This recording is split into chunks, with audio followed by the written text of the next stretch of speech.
Comic books have mostly been labeled as nothing more than kid stuff. But since the Great Depression, superheroes have dealt with deep personal, social, and political issues. In every era, the forces that have shaped our world have also transformed the world of comics and how people perceive them. Let's take a look at the role of comics in the power struggles of ordinary people. Comics have always been, like any other artistic medium, a reflection of their society at that time, including what sort of they're happy with, what they're unhappy with. Comics have involved the idea of promoting social change pretty much since the beginning. Essentially, every major event in American society will be mirrored in comic books, precisely because that if you look on the face of it, comic books are just another form of media.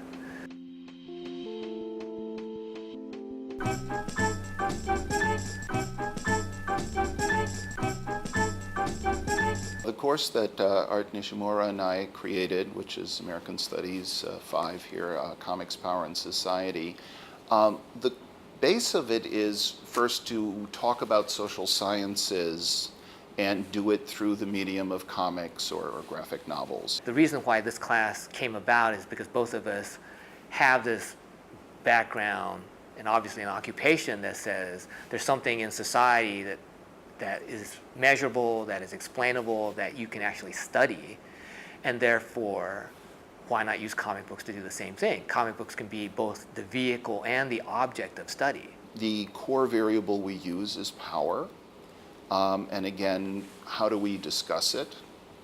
What is powerlessness when you have none? So Maus in the Holocaust usually holds down powerlessness pretty well. And we also go past it to the idea of superpower. The big explosion of the comic book as a new medium is late 30s into the 40s, and at that time, almost everybody read comics. I mean, most adults of both genders, most children, slightly higher percent, but comics were ubiquitous. So I always wanted to be, I would suspect, like most of us, wanted to be the superhero. I identified with them, but I clearly understood there's just no frickin' way I was going to be that person. We've had superheroes since Hercules and Simpson in Western civilization. There are equivalents in any culture of great heroes and dramatic villains and epic stories, and that has always appealed to humanity. Siegel and Shuster are interesting, in part because they were these little scrawny geeks in Cleveland. But the development of Superman is actually also very time specific because, as you pointed out, they were both Jewish. So Superman starts coming out in like 1938. By this point, we've already seen the rise of the Nazis. We've had Kristallnacht. We are seeing a little bit more and more on what's going to become the Holocaust and the earliest phases of it. And anybody who paid attention to that was going to feel powerless. I mean, what do you do? What could they do, especially as just teenage boys? So what the human mind, I think, does is try to figure out, well, what could I do if only I could fly, if only I could, leap tall buildings and bend steel bars and be faster than a locomotive. Well, if those things hold true, then it's possible to confront evil, and it's possible to even beat it. Like you would expect magazines, newspapers, books, music to reflect anything that's going on, be it war, be it economic downturn, even marriages of celebrities. You would find that revealed in comic books. Are turned toward in terms of personal identity, in terms of either your ethnic identity, sexual orientation, gender, all of those things you will see in comic books. Probably the most famous in the last 5 or 6 years is Green Lantern coming out as gay, which clearly indicates that they are recreating or refashioning to match what they see as social reality. This is an idiom that has worked really well for not just the US, but it's worked really well in the last century, and the mere popularity of, if not the comics themselves, the characters through film and video game now, shows that it resonates very deeply with humans. So it's been a unique teaching experience for me to actually share the podium, if you will, and it's been going well. It's fun.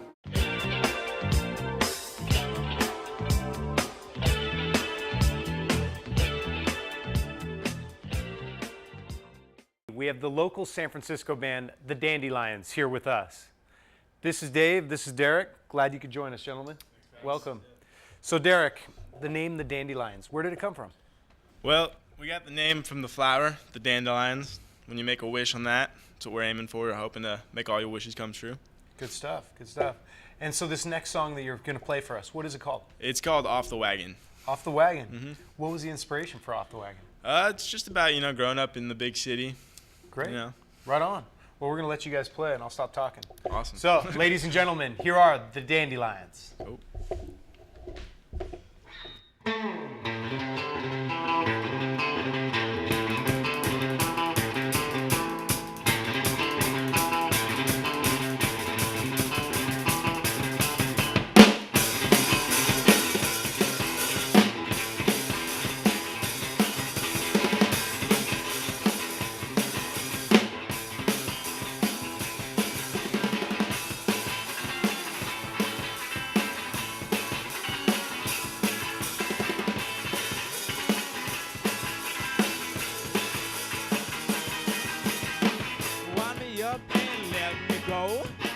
But I've never moved so slow and you're off the wagon. I'm just an asshole either way, yeah. So she sister singing songs of the sea. I think she smiled at me. Colors just don't taste the same. And I'm thinking maybe you're to blame. I guess it's just a tough pill to swallow. One that leaves me feeling hollow. I guess it's just a tough pill to swallow. One that leaves me feeling hollow.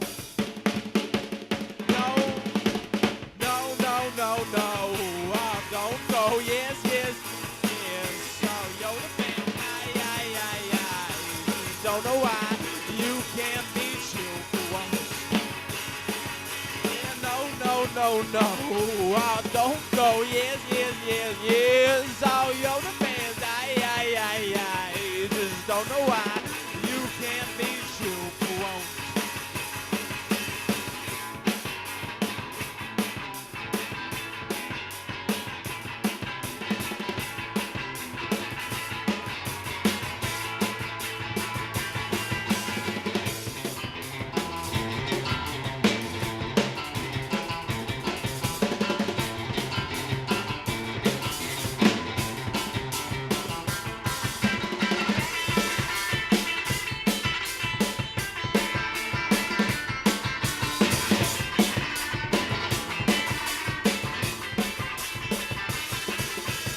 Always, never,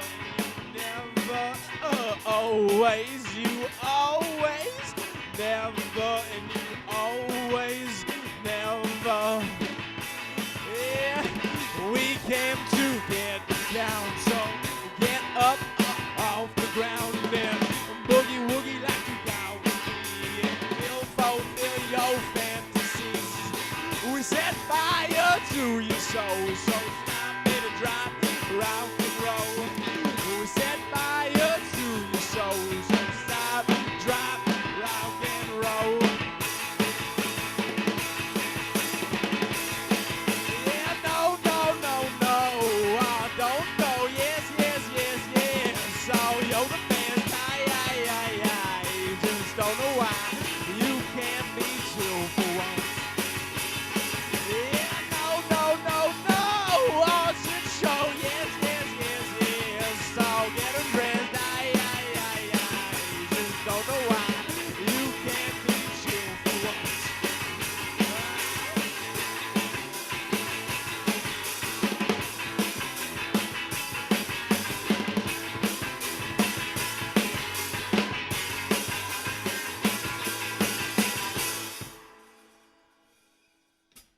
That was awesome, guys. Thank you so much for coming today. Really appreciate it, man. Thank you so much for coming.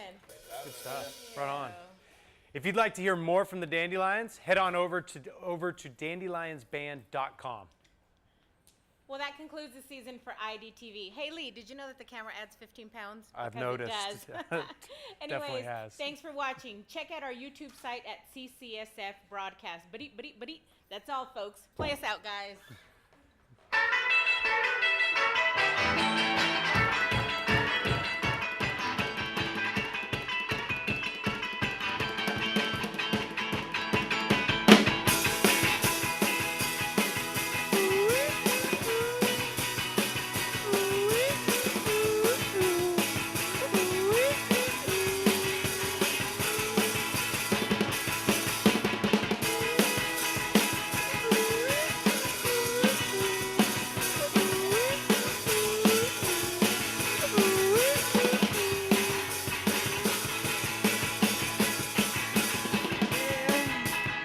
It's on Monday.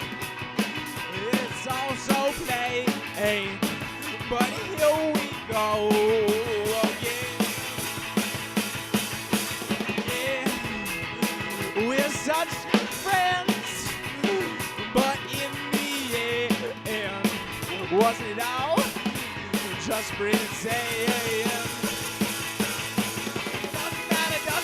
Doesn't matter what I say.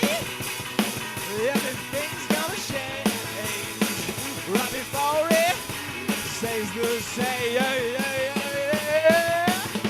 I like you, I like you. I like you, I like you. I like you, I like you. And I hope you like me